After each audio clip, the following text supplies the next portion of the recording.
अरे उठ जाए लहर ऐसन हरद हवा राजा जी तू मरद नहीं माथा दर्द हवा राजा जी।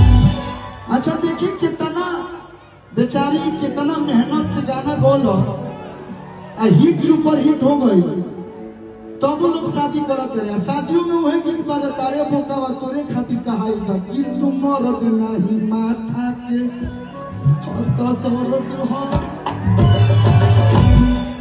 अभी तो अभी आएंगी अभी अपना हिट हिट गाना तोरा जैसा मारा ताके चूल्हे में झोंक दे।